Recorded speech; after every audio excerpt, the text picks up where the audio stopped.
अस्सलामु अलैकुम वरहमतुल्लाहि वबरकातु। नाज़रीन किराम, दुआ के आदाब व मुस्तहब्बात में से एक सुन्नत ये भी है कि अल-इल्हाह व तकरार फी दुआ, दुआ करने में, अल्लाह से मांगने में बंदा तकरार से काम ले, कई कई बार एक दुआ को अल्लाह से करे और उसके अंदर इल्हाह, तदर्रो, गिड़गिड़ाहट और मुआज़बत, ये सिफत उसके अंदर होनी चाहिए।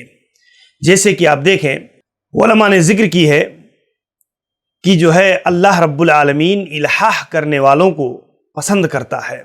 और इल्हाह कहते हैं अल इक़बाल अला शैइ व लुज़ूमिह, किसी चीज पर मुकम्मल तवज्जुह के साथ, पूरी तरह से मुतवज्जे होकर के, यकसुई के साथ, तदर्रो के साथ, गिड़गिड़ाहट के साथ दुआ करना और उसको लाजिम पकड़ना, उस पर मुआज़बत बरतना, इसे इल्हाह कहा जाता है। और कान रसूलुल्लाह सल्लल्लाहु अलैहि वसल्लम मुलिहन बिद्दुआ, अल्लाह के नबी सल्लम हमेशा दुआ में इल्हाह और तजर्रो को अपनाने वाले थे। मा तकरारी ही सलासन, और अल्लाह के नबी अपनी दुआ में तकरार, तीन तीन बार अल्लाह के नबी एक दुआ को करते थे। जैसे कि हजरत आयशा रज़ियल्लाहु अन्हा बयान करती हैं जादू के किस्से में कि अन्ना रसूलुल्लाह सल्लल्लाहु अलैहि वसल्लम लम्मा तुब्बा, अल्लाह के नबी सल्लम पर जब जादू हुआ, दा सुम्मा दा, आपने दुआ की, फिर आपने दुआ किया और फिर आपने दुआ किया। इमाम मुस्लिम ने इसको नकल किया है। ऐसे ही आप देखें, एक दूसरी रिवायत हजरत अब्दुल्लाह इब्न मसूद रज़ियल्लाहु अन्हु की आती है, कान नबी सल्लल्लाहु अलैहि वसल्लम युजिबुहु अन यदउआ सलासन व यस्तगफिर सलासन। मुस्नद अहमद की रिवायत है, सही दर्जे की।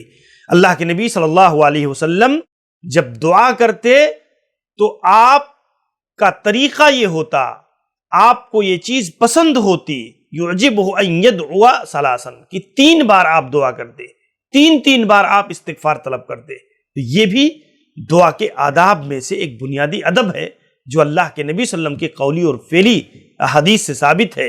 ऐसे ही आप देखें, एक दूसरी रिवायत से मुस्लिम की है, वकाना इदा दा सलासन, अल्लाह के नबी जब दुआ करते तो तीन बार कम से कम दुआ करते। और तिरमिज़ी की रिवायत में है, मन सअलल्लाहल जन्नह सलासा मर्रात, जो आदमी तीन मर्तबा अल्लाह से जन्नत का सवाल करता है, क़ालतिल जन्नह अल्लाहुम्मा अदखिलहु इदखुलुल जन्नह, ऐ अल्लाह, तो जन्नत कहती है, ऐ अल्लाह तू अपने इस बंदे को जन्नत में दाखिल फरमा। व मन इस्तजारा मिनन नारी सलासा मर्रात, जो आदमी जहन्नम से तीन बार पनाह तलब करता है तो क़ालतिन नार अल्लाहुम्मा अजिरहु मिनन नार, तो जहन्नम कहती है, ऐ अल्लाह तू अपने इस बंदे को जहन्नम से बचा ले। तो आप देखें, तीन बार का जिक्र अल्लाह के नबी सल्लल्लाहु अलैहि वसल्लम ने, और कई ऐसी दुआएं हैं जिसमें उमूमन आप देखेंगे अल्लाह के नबी सल्लल्लाहु अलैहि वसल्लम से साबित है कि आप तीन तीन बार उसको पढ़ते थे, और पढ़ने की तालीम भी आपने फरमाई कि सुबह में इसको तीन बार पढ़ा जाए, शाम में इसको तीन बार पढ़ा जाए, किसी को 7 बार पढ़ा जाए, तो इस तरीके से किसी को 10 बार पढ़ा जाए। अल्लाह के नबी सल्लल्लाहु अलैहि वसल्लम का ये तरीका था कि आप दुआ को कई कई बार इल्हाह के साथ, पूरी तवज्जो के साथ, कई कई मर्तबा उन अल्फाज को दोहरा करके अल्लाह के नबी सल्लल्लाहु अलैहि वसल्लम दुआ किया करते थे।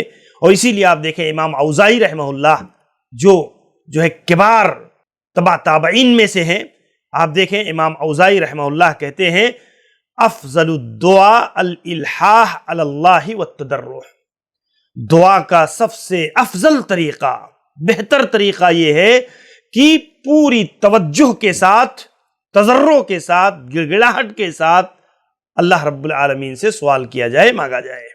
तो ये तरीका सलफ का भी रहा, और यही तरीका हमें अपनी दुआओं में अख्तियार करने की कोशिश करनी चाहिए कि हम जब अल्लाह रब्बुल आलमीन से कोई दुआ करें, कोई सवाल करें, कोई चीज़ मांगें, तो हम पूरी तवज्जुह के साथ और तीन तीन बार हम अल्लाह रब्बुल आलमीन से सवाल करें।